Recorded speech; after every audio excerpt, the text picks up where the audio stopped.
Hello, this is Jamie with Creations Misfit, and today I'm here to show you some crochet hacks. So whether you are a beginner or an advanced crocheter, sometimes we just need a little help finding a hack that we might not know about. So I hope that you find some of these helpful, and I will start with the first one. So the first one is kind of a two for one. This is something that a lot of people already know about. It took me a year before I realized this was the best way to go, but the first one is the center pole. So for people that aren't aware, there's usually obviously two parts of the yarn that you can pull from when you get a new skein of yarn. You can pull from the center, or this is a big twist value from Joanne, or you can find the other piece here and just pull from the skein. I always pulled from the skein. I don't know why. It just seemed like the right thing to do, and then it would unravel, and then I would get to the end, it would be a big ball of muck. So I learned that it's best to pull from the center, and once you do that, especially if you use big twist yarn, this yarn is a nightmare to work with if you don't pull from the center once you get to the bottom of your project. It takes so long to unravel. So a center pull is always, well, I guess I shouldn't say always, but usually the best bet. So the second part of this is that you can crochet with two strands of yarn. If you have a pattern that calls for a bulky yarn and you don't have a bulky yarn, or you're making something that you want to be a little bit more stiff, more sturdy, you could use two strands of yarn together. So I have another skein here of the same yarn, and I'm going to show you how to do that. It's really easy. You just crochet like normal. So let's say that you need to do a slip knot and some chains. You're just going to use both pieces together. I should have done that a little bit neater. And then you just chain like you normally would, and it's extra thick. Whoops. It's extra thick and it feels a lot more sturdy. And I have a pattern for these like chicken trivets, and I use two pieces of yarn held together for those to make sure that they're a little bit more sturdy. And there's a lot of other patterns like that as well. But you can see the thickness here by using two strands. It's really easy. You could do obviously different colors together. Whatever you need to do, but this is a great hack if you don't have a bulky yarn, especially because a lot of times you want to work on a project with a thicker yarn, you don't have anything on hand, just use what you have. You can also do three strands together, but I do love using this for a sturdier project. So there's your first hack, a 2-in-1 center pull and using two strands of yarn together. Okay, this next hack is for back loop only crochet. So usually I use this a lot with hat brims. We do the whole brim like this and then turn it and sew together and then start working up on the hat. And it makes a beautiful texture. I love back loop only crochet, but the only thing is sometimes it leaves like some gaps in there and the edging doesn't always look as great. I mean, sometimes it looks okay for hats. It's not a big deal, but it could be cleaner. So what we normally would do is I get to the end of a row, chain one. This is a half double, or this is a single crochet. I would turn and then we just start going into the back loops. And we go all the way across with back loop only crochet for this little sample. I just did 7.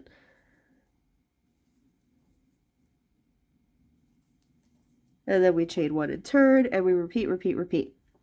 Now, what I normally do is I change it up a little bit, and I'll show you here. Instead of going into the back loop of the very first and last stitch, I chain up 1, which I already did, and in the very first stitch, I do a regular single crochet or half double or double, whatever you're doing. And for this one, I'm doing single. So I just go into the first stitch and I go through both loops, like a regular single crochet. And then for all the middle stitches, I do the back loop. So since this is 7, I do 5 middle stitches in the back loop. And then when I get to the last stitch, I do a regular single crochet again through both loops. And that just makes your edges a lot cleaner. And then you chain 1, turn, regular, single crochet, and then back loop across until you get to the end. And I'll show you the difference. It just makes a cleaner edging.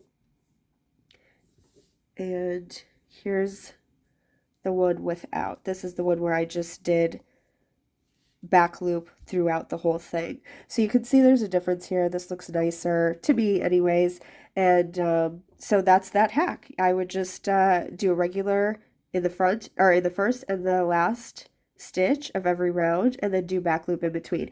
And it still makes a really nice textured look. It really doesn't look that different throughout. It's just the sides. Okay, this hack is for when you're running out of yarn and you need to change in the middle of a project. Now, normally I'm going to use two different colors so you can see the change here, but I'm going to show you how to do the magic knot. So normally, once I would get to the end of a piece of yarn, I would just kind of pull my new one through the last part of a stitch and just work over the yarn, but then it kind of shows in the background and then you have to weave in your ends and all of that. So once I learned the magic knot, I use it all the time. It's never failed me. So here we go. So what you want to do is when you're getting to the end of your piece of yarn and you have to change over, like I said, you'd probably normally go back to a second skein of this color, but I'm going to show you a different color just so that it's a little bit more easy to see. So you'll take your new yarn and you just set them up next to each other like this, okay, in opposite directions. And you take your new yarn and you're going to make a circle around the old yarn. And you're just going to make a knot basically. Here, So you put it over and under like this, and you're just going to knot it over your old yarn. Okay, so you just make a knot around it. And then you're going to do the same thing on this side, but you're going to use the old yarn. So you kind of make a circle around and you go under.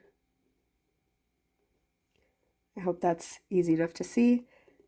And then you just knot it.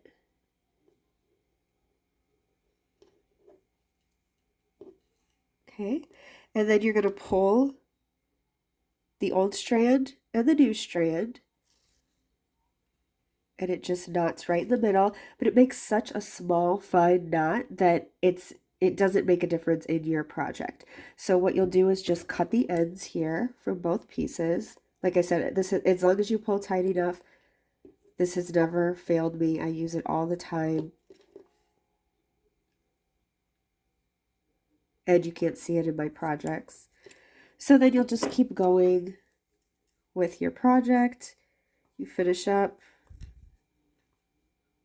I'll just go until we get to the knotted portion. And it works right in. And now, of course, you can see because it's two different colors, but it just works so well. And like I said, I use this all the time. So there's the magic knot. This next hack is going to give you nice, clean, straight edges. And this is called the alternative chain or a stacked single crochet. So I don't know about you, but whenever I'm doing double crochet, it's hard to get clean edges because let's say you're at the end of the row, you chain up 2 normally, sometimes 3, and then you have to decide here, is this going to count as a double crochet or am I going to do another one right there? So let's say we count the chain as a double crochet and then we're going to skip this first one because we have the double crochet there and we go into the next and we do our doubles across. And it just doesn't look right because this starts pulling to the side rather than being straight. And sometimes it leaves a hole in there as well because it's not necessarily inside of that chain. Now the alternative, or another option that I use a lot, or I used to use a lot, was we chain up and then we don't count that as a stitch. So we do another double crochet right into that first stitch. And then we go across and do our doubles in each stitch across. And then it kind of leaves like, there's two in the end there, and it kind of leaves a bump on the end. So this is an alternative to that. And what we're going to do is once you finish up your row, you're not going to chain anything. You're just going to turn your work, and you're going to do a single crochet in that very first stitch. So just a regular single crochet. And then since we're doing a double crochet, we need to make the height taller than just a single crochet. So what we're going to do is do one more single, but instead of going into the stitch, we're just going to go into this piece right here and do our single crochet there. And this is stacking two single crochets on top of each other, and then it basically makes a double crochet right into that stitch. So when you start doing your other doubles, it just looks the exact same. So let's take a look.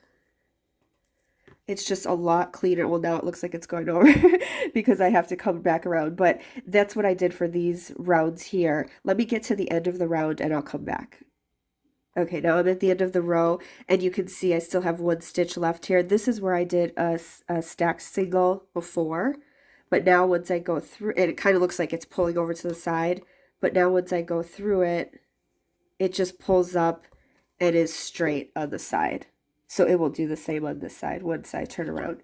So you just turn your work again, you do a single crochet in that very first stitch, and then you go into just that one loop right there and do your second single crochet to bring up the height, and then you can just go about and do a double crochet in every stitch, and that way you don't have just a random chain 2 or chain 3, and you don't have 2 stitches in the same stitch.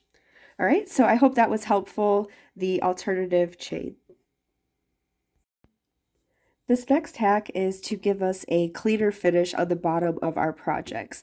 So if you start with a chain, which a lot of projects do start with, and then normally, let's say we have to single crochet into the second chain from the hook, we normally just go through and do a single crochet like this, and keep going across, and you get really nice stitches on top, but on the bottom, you kind of have this just single piece of chain left. And if you end up doing a border, it's really hard to go into that, or if you end up having to do something on the bottom here, it's hard to get back into those because it's just a single piece.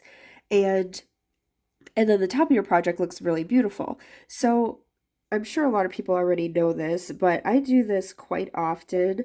Instead of going into the top of each part of the chain, if you turn your chain to the back, you have these little bumps in the back, and I like to go into those. So let's say we're going to skip this very first chain and go into the second one. I turn it around, and you can find your little bump back there, and just go ahead and single crochet into the bump, or underneath the bump it actually is. You do your single crochet there, and then you can see the next bump is here. Do your next single crochet there, and of course you'll want to still count your stitches to make sure you're getting them all. But once you flip your project over and you start going into the back bumps, you can just see them a little bit better. And it doesn't really take much more time or anything like that, but then you have nice stitches on top, and then your bottom is also looking like stitches rather than just a single piece that's, much more difficult to get into, or this just looks like a better type of border. So it kind of mirrors the actual stitches. So I love to go into the back bumps, especially on like a blanket or a bag or something like that. And that's just a hack in case you didn't know about that one. All right, this last hack is for the crab stitch or the reverse single crochet. So if you've used that before, it makes a really nice edging. This is for my plant. I hold my plant in here, but it makes a really nice, cool edging, kind of like almost like a braided type look at the top. But it's a little bit awkward to do because you have to work backwards. So normally for the crab stitch or the reverse single crochet, let's say we've chained up one here, you're going to start doing your single crochets backwards. So you go back here and you just do a regular single crochet, and then you go to your next stitch to the right and do a single crochet, and it can feel really awkward to do, and but it does look really nice. So anyway, there's an alternative way to do that without having to go backward. So I'm going to show you that now, and this is called the twisted single crochet. So what you're going to do is just go forward, and you're going to go into your stitch like you're doing a regular single crochet, and then pull up a loop. And instead of yarning over and pulling through 2 loops, you're going to twist your crochet hook around in a circle, and then yarn over and pull through both loops. And it starts twisting just like it would if you were going backward. So to do that again, you go into the stitch like a regular single crochet, pull up a loop. I do have to say I pull my tension a little bit looser, because otherwise once you twist it gets tight and it's hard to pull through. So then you're going to twist your yarn needle around, yarn over, and pull through. And then once you keep doing that, it will look like the regular crab stitch, and it's a little bit easier. So it gives you a nice edging at the top of your stitches. So anyway, those are the hacks for today. I'm sure there are many more. If there's anything else you'd like me to cover, please put that in the comments below. I do appreciate you being here. If you're not subscribed, I would love it if you'd like to join the channel. You'll get information every time I post a new video, and I do giveaways every so often, so it's kind of nice to have that notification turned on. And I also have a lot of stitch videos, stitch tutorial videos, and patterns on my channel, so I'd love for you to take a look at those. If this was helpful for you, please leave comments below. I would love to hear which ones were helpful, which ones you already knew about. And like I said, if there's any more you'd like me to cover, I'm happy to do a part 2. So thank you so much for being here. I truly appreciate it. You guys make my day with your sweet comments, and I hope that you all have a great day. Talk to you soon.